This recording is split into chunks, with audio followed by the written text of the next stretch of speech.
నమస్తే, welcome to our channel. నేను మీ ప్రియాంకారం. N V Ramana గారు కొన్ని కీలకమైన వ్యాఖ్యలు చేశారు. అంటే జగన్మోహన్ రెడ్డి గారి హయాంలో న్యాయమూర్తులు ఎలాంటి ఇబ్బందులకు గురయ్యారు అనే విషయాలు ఆయన ప్రస్తావించడం జరిగింది. ఈ ప్రస్తావిస్తూ మరొక విషయంలో అమరావతి రైతుల్ని, అంటే ముఖ్యంగా మహిళా రైతుల్ని మెచ్చుకున్నారు. నిజంగా వాళ్ళకి శభాష్ కొడుతూ ఇలాంటి ఉద్యమం మనం స్వతంత్రం సాధించుకోవడం కోసం జరిగింది, తర్వాత ఇదే జరిగింది, అది కూడా రాజధానిని సాధించుకోవడం కోసం న్యాయ వ్యవస్థ మీద నమ్మకం పెట్టిన ప్రతి ఒక్కరికి కూడా ధన్యవాదాలు తెలియజేస్తూ ఆయన చెప్పిన ఏవైతే న్యాయమూర్తులకి సంబంధించి కామెంట్స్ చేశారో ఈరోజు చర్చనీయాంశంగా మారాయి. అంటే ఎలా చూడాలి, జగన్మోహన్ రెడ్డి గారు తలుచుకుంటే ఆయనకి ఎవరైనా భయపడాల్సిందేనా, ఎవరైనా వంగాల్సిందేనా అనే ఒక చర్చ నడుస్తుంది. దీని గురించి ఈరోజు మాట్లాడుకుందాం. మనతో మాట్లాడడానికి జనసేన పార్టీ రాష్ట్ర అధికార ప్రతినిధి శ్రీనివాస్ గారు ఉన్నారు. ఆయనతో మాట్లాడి మరిన్ని విషయాలు తెలుసుకుందాం. నమస్కారం సార్. సార్, అంటే జగన్మోహన్ రెడ్డి గారు ఇప్పటి వరకు ఆయన వల్ల రాష్ట్ర ప్రజలు, తర్వాత టీడీపీ నాయకులు, జనసేన పార్టీ నాయకులు అరెస్టులని ఇవన్నీ ఈ భయాలకి గురయ్యారు అని చెప్పేసి మనం వింటూ వస్తున్నాం. బట్ ఎన్వి రమణ గారు చెప్తుంది చూస్తుంటే న్యాయమూర్తులు వాళ్ళ కుటుంబ సభ్యులు కూడా ఈ క్రిమినల్ కేసుల బారిన పడ్డారు అని ఎలా చూడాలి అంటారు? అంటే ప్రియాంక, గత 5 సంవత్సరాల్లో జగన్మోహన్ రెడ్డి గారు అధికారంలో ఉన్న హయాంలో అనేక సందర్భాల్లో ఆయన తీసుకున్న నిర్ణయాల మీద కోర్టులు కూడా వ్యతిరేక తీర్పులు ఇచ్చినాయి. అవును సార్. అంటే నాకు తెలిసి జగన్మోహన్ రెడ్డి గారి ప్రభుత్వం మీద వేసిన ముట్టికాయలు కోర్టులు ఎవరి మీద వేసి ఉండదు. మేము అప్పట్లో అనుకునే వాళ్ళం, జగన్మోహన్ రెడ్డి గారికి ఏమో సిగ్గురాదు, కోర్టులకేమో విసుగురాదు. అటువంటి వ్యవహారం ప్రతిదీ ప్రజా వ్యతిరేక నిర్ణయాలన్నీ తీసుకుని కూడా కోర్టులకు వెళ్ళి వాదించేవారు. వాళ్ళ హయాంలో సిఎస్ గారు, చీఫ్ సెక్రటరీ గారితో పాటు, డీజీపీ గారితో పాటు అందరూ కోర్టులు మెట్లు ఎక్కిన వాళ్ళే. వీళ్ళు తీసుకున్న తప్పు నిర్ణయాల వలన వాళ్ళకి వ్యతిరేకంగా తీర్పులు వస్తే న్యాయమూర్తులు తీర్పులు ఇచ్చినటువంటి తీర్పుల మీద మనం భిన్నాభిప్రాయాలు వ్యక్తం అవుతాయి.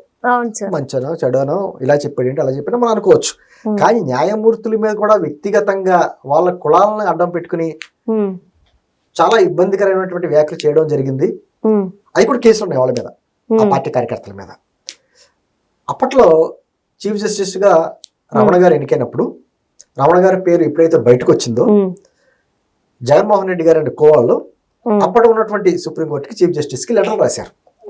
అతను రాజకీయంగా మాకు వ్యతిరేకమైనటువంటి వర్గాలకి అనుగుణంగా ఉండే వ్యక్తి, అదే విధంగా కొన్ని భూ వ్యవహారాల్లో కూడా, భూ ఆక్రమణ వ్యవహారాల్లో కూడా వారు ఉన్నారు అని చెప్పేసి ఆరోపణలు చేస్తే లెటర్లు రాశారు.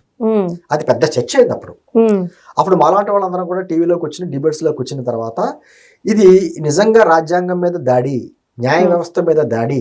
మన తెలుగువాడైనటువంటి రమణ గారు చీఫ్ జస్టిస్ అయ్యారంటే సంతోషించవలసింది పోయి, అతను పలా సామాజిక వర్గం కాబట్టి ఆ సామాజిక వర్గం జగన్మోహన్ రెడ్డి గారికి ఇష్టం ఉండదు కాబట్టి అమరావతి ప్రాంతంలో చూసాం కదా.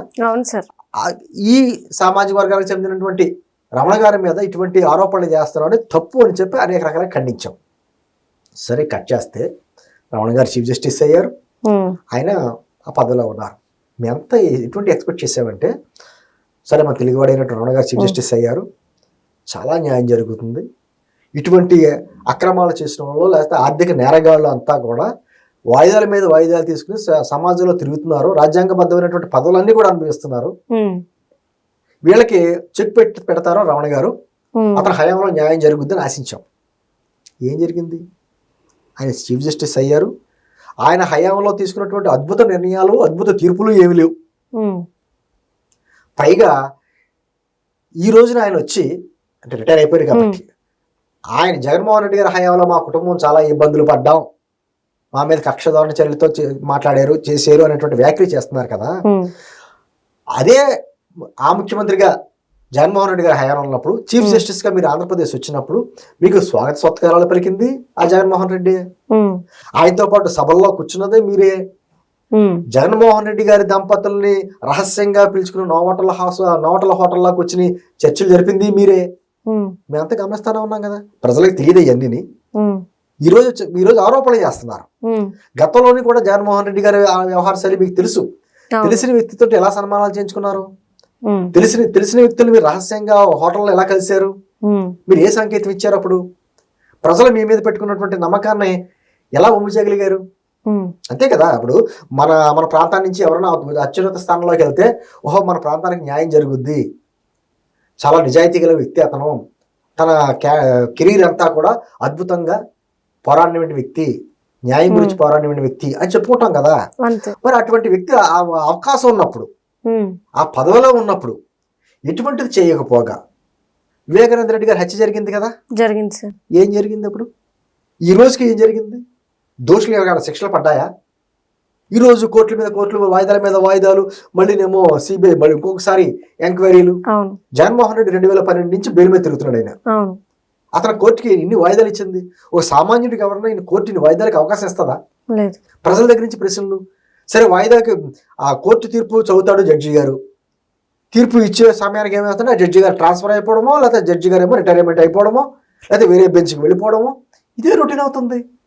మరి ఇటువంటివన్నీ చెక్ పెడతారని కదా ఆల్రెడీ కేంద్ర ప్రభుత్వం కావచ్చు, సుప్రీంకోర్టు మీరు కావచ్చు, ఇటువంటి పెద్ద పెద్ద వాళ్ళు ఉన్నటువంటి కేసులన్నీ సంవత్సరం లోపల క్లియర్ చేయాలని చెప్పేసి అని ఆదేశాలు ఇచ్చారు కదా. అటువంటి ఆదేశాలు ఏమైనా అమలు అయ్యాయా? నీ అంటుంది ఆంధ్రప్రదేశ్ నుంచి ఎన్నికైనటువంటి అత్యున్నత న్యాయస్థానానికి ప్రధాన న్యాయమూర్తిగా ఎన్నికైనటువంటి మిమ్మల్ని చూసి మీరు గర్వపడే స్థితి నుంచి ఇతర వలన ఏమీ లేదు, సమాజానికి ఉపయోగం లేదు అనేటువంటి బాధపడే స్థితికి తీసుకొచ్చింది మీరు కదా. అంటే సార్, ఈయన మరొక మాట అన్నారు, న్యాయమూర్తుల కుటుంబ సభ్యుల మీద కూడా క్రిమినల్ కేసులు పెట్టడం జరిగింది. అంటే ఇక్కడ వాళ్ళు చెప్పింది వినకపోతే కేసులకి బారిన పడాల్సిన అవసరం వీళ్ళకి కూడా వచ్చింది అంటే దాని అర్థం ఏంటంటే మీరు భయపడి అతనే చర్యలు తీసుకోలేదా? అంతే కదా. ఇప్పుడు జగన్మోహన్ రెడ్డి గారి హయాంలో ఏ వ్యవస్థనే వదలలేదు. ప్రతిపక్ష నాయకులు కావచ్చు, ప్రజా సంఘాలను కావచ్చు, ఆఖరికి 2430 బిల్లు తీసుకొచ్చి, జీవో తీసుకొచ్చి మీడియాని కావచ్చు, సోషల్ మీడియాలో చిన్న పోస్ట్ పెట్టిన వాళ్ళని కావచ్చు, ఎవరిని వదల్లా, అందరి మీద కక్షదారుల చర్యలు తీసుకున్నారు. మేము అప్పుడు ఏమనుకున్నామంటే కాస్త కోస్తా ఆంధ్రప్రదేశ్లో మమ్మల్ని రక్షిస్తుంది ఏదన్నా ఉందంటే న్యాయస్థానాలే అనేటువంటి భావనలో ఉన్నాం. మరి న్యాయస్థానాల్లో, అందులో అత్యున్నత న్యాయస్థానంలో పదవలకించినటువంటి మీరే జగన్మోహన్ రెడ్డి గారి టార్చర్కి, లేకపోతే జగన్మోహన్ రెడ్డి గారి లేకపోతే తీసుకునేటువంటి చర్యలకి భయపడి అతని మీద ఏం మాట్లాడలేదా? మరి వీటన్నిటికీ సమాధానం చెప్పాలి. ఏదో ఈరోజు రిటైర్మెంట్ అయిపోయాం కదా, పెళ్లిళ్ళకి ఫంక్షన్లకి అటెండ్ అవుతా, మీరు చెప్పే మాటలన్నీ తలవడతారు చూసారా, వాళ్ళందరికీ కూడా నీతి సూత్రాలు చెప్తా, మధ్యలో మైక్ దొరికినప్పుడల్లా జగన్మోహన్ రెడ్డి ఇలా చేశాడు, అమరావతి ప్రాంతంలో జరిగినటువంటి ఉద్యమం అద్భుతమైన విజయం. మాకు తెలుసు అమరావతి ప్రాంతంలో ఎటువంటి ఉద్యమం జరిగిందో, ఆ ప్రాంత రైతులు ఎంత కష్టపడ్డారో, వాళ్ళు ఎన్ని అవమానాలు భరించారో, వాళ్ళకి అప్పట్లో మాలాంటి వాళ్ళందరూ కూడా టీవీల్లోకి వచ్చిన మాట్లాడితే కేసు పెట్టేటువంటి పరిస్థితుల్లో, మా ఇళ్ల మీదకి వచ్చి తలుపులు కొట్టి కేసులు పెట్టినటువంటి పరిస్థితుల్లో అందరం తలా ఎంతవరకు చేయాలో అంతవరకు సాయం చేసుకున్నాం. ఈరోజు అమరావతి ప్రాంతాన్ని నిలబెట్టుకోగలిగాం. మేము పదే చెప్తాం, దానికి ఆ కృషి అంతా అమరావతి ప్రాంత రైతులది, ఆ త్యాగం అంతా అమరావతి ప్రాంత రైతులది, ఆ మహిళలది. ఎన్నో అవమానాలు పడ్డారు, దానికి మీరు చేసింది ఏంటి? నేను అంటుంది ఈ రోజున మీరు వచ్చి బయటకు వచ్చి మాట్లాడుతున్నారంటే ఆ మాట్లాడడానికి మీ మీద సింపతి రావాలి కనీసం. అయ్యో అనుకోవచ్చు, అయ్యో అనుకున్నట్టు సింపతి మీకు ఏమైనా వస్తుందా? ఇదే క్వశ్చన్ వేస్తారు కదా. మీరు ఆ పదవిలో ఉన్నప్పుడు ఏం చేయగలిగారు? ఎంతో ఎక్స్పెక్ట్ చేశారు. నిజంగా కూడానమ్మా, ఆయన గురించి ప్రతి ఛానల్ ఎక్కడ కూర్చున్నా మాట్లాడిన జగన్మోహన్ రెడ్డి గారు అనుకూలంగా కొంతమంది వాళ్ళ న్యాయవాదులే వాళ్ళు వచ్చి వాళ్ళ పేపర్లోనే, వాళ్ళ టీవీలో కూర్చుని మాట్లాడతా, మామూలు ఆరోపణలు కాదు అటువంటి వ్యక్తి మీద వచ్చినాయి అంటే ఆ ఆరోపణల మీద సుప్రీంకోర్టు కూడా సుమోటోగా తీసుకోవాలని చెప్పి మాట్లాడిన వాళ్ళు కొందరు వ్యక్తులు. వాళ్ళకి వ్యతిరేకంగా ఇది రాజ్యాంగానికి చాలా తీవ్ర విఘాతం కలుగుతుంది, న్యాయానికి విఘాతం కలుగుతుందని చెప్పి అనేక రకాలుగా మీకు మద్దతుగా మేము మాట్లాడాం. మాలాంటి వాళ్ళు అందరం కూడా మీకు అవకాశం ఉండి ఆ పదవిలో ఉండి రాష్ట్రానికి మీరు చేయగలిగింది ఏంటి? రాష్ట్రానికి అంటే ప్రత్యేకించి ఆంధ్రప్రదేశ్కి ఏమని అట్లా ఇక్కడ అన్యాయం జరుగుతుందా లేదా? జరుగుతున్నప్పుడు మీరు ఆ హోదాలో ఉండి చేసింది ఏంటి? కనీసం జగన్మోహన్ రెడ్డి గారి కేసులో మీరు ఏమన్నా స్పీడప్ చేయగలిగారా? దోషులకు శిక్ష పడగలిగే చేయగలిగారా? ఏమీ చేయలేదా? మరి ఈ రోజున వచ్చి మీరు ఆక్రోశం వెలిపిస్తే దానికి అర్థమేముంది? ఏంటంటే పెద్దలు రమణ గారు కూడా ఒకసారి ఆలోచించుకోవాలి, ఆత్మ విమర్శ చేసుకోవాలి. ఏదో ఇక్కడ పేపర్లో పడుతుందనో టీవీలో చూపిస్తున్నారు కదా అని చెప్పేసి మీ వ్యాఖ్యలు చేస్తే ఈ వ్యాఖ్యలకి జాలిపడేటువంటిది ఇది కాదు. ఖచ్చితంగా ప్రజల నుంచి వచ్చేటువంటి ప్రశ్నలకు మీరు సమాధానం చెప్పాలి. Okay, right. Thank you so much sir.